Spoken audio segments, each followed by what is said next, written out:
Hi viewers, இன்றைக்கி நான் முருங்கைக்கீரை சூப் செய்ய போகிறேன். அதுக்கு தேவையான பொருட்கள் என்னென்னு பார்க்கலாம். 1 கப் முருங்கைக்கீரை, ஒரு 5லேருந்து 6 சின்ன வெங்காயத்தை பொடிசாக கட் பண்ணி வச்சுருக்கேன். கொஞ்சமாக மிளகுத்தூள், சீரகம், சால்ட், பூண்டு ஒரு 5 பல் நல்லா தட்டி நசுக்கி வச்சுருக்கேன். இது எப்படி செய்யுதுன்னு பார்க்கலாம் வாங்க. ஸ்டவ் பற்ற வச்சு ஒரு கடாயை வச்சுக்கோங்க.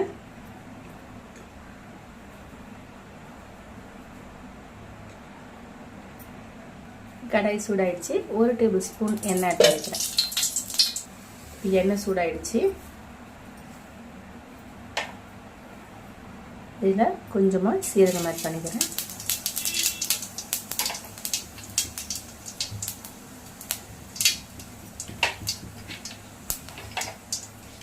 சீரகம் பொரிஞ்சிடுச்சு. இப்போ தட்டி வச்ச பூண்டு பல் ஆட் பண்ணிக்கிறேன்.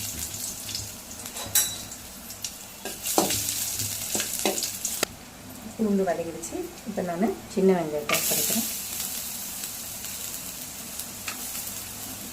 இதையும் சேர்த்து நல்லா வதக்கிக்கோங்க.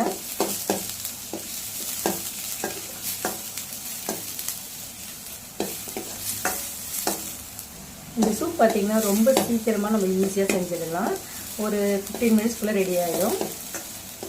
முருங்கைக்கீரை பொறுத்த வரைக்குமே நமக்கு நிறைய அயன் இருக்கிறதால நம்ம இதை ரெகுலராக சாப்பிட்டுட்டு வந்தோம்னா நம்மளுடைய ஹீமோக்ளோபின் நல்லாவே இன்க்ரீஸ் ஆகும்.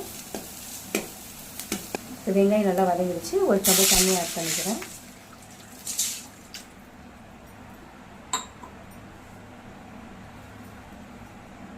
இப்போ சூப்புக்கு தேவையான சால்ட் ஆட் பண்ணிக்கிறேன்.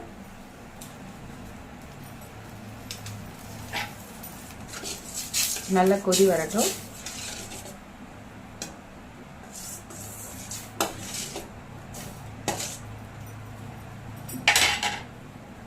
இப்போ தண்ணி நல்லா கொதிச்சிருச்சு. நான் முருங்கைக்கீரை 1 கப் முருங்கைக்கீரை எடுத்துருக்கேன். அது கழுவி க்ளீன் பண்ணி வச்சுருக்கேன். இப்போ இதை வந்து சேர்த்துடலாம்.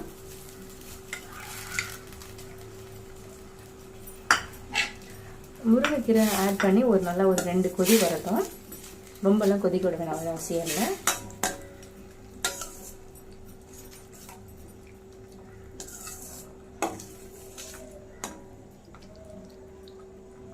இந்த சூப் ரொம்ப சிம்பிளாக இருக்குங்க, ரொம்ப ஈஸியாகவும் இருக்கும்.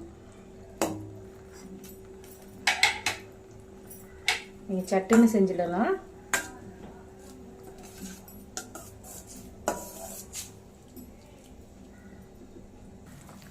நல்லா கொதி வந்துருச்சு. இப்போ நான் 1 டேபிள் ஸ்பூன் மிளகுத்தூள் ஆட் பண்ணிக்கிறேன்.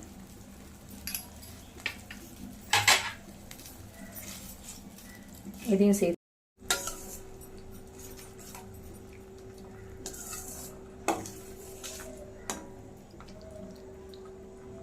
இந்த சூப் ரொம்ப சிம்பிளாக இருக்குங்க, ரொம்ப ஈஸியாகவும் இருக்கும்.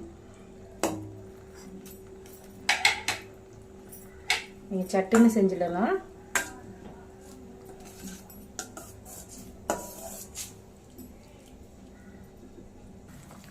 நல்லா கொதி வந்துருச்சு. இப்போ நான் 1 டேபிள் ஸ்பூன் மிளகுத்தூள் ஆட் பண்ணிக்கிறேன்.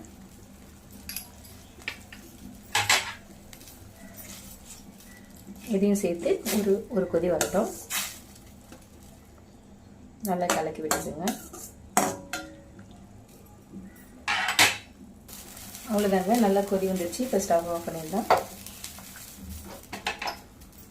நம்ம ஒரு பவுலில் ட்ரான்ஸ்ஃபர் பண்ணிக்கலாம்.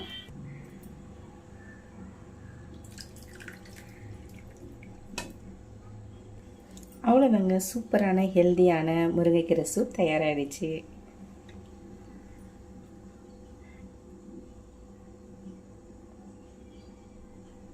இதை நீங்களும் உங்கள் வீட்டில் ட்ரை பண்ணி பாருங்கள்.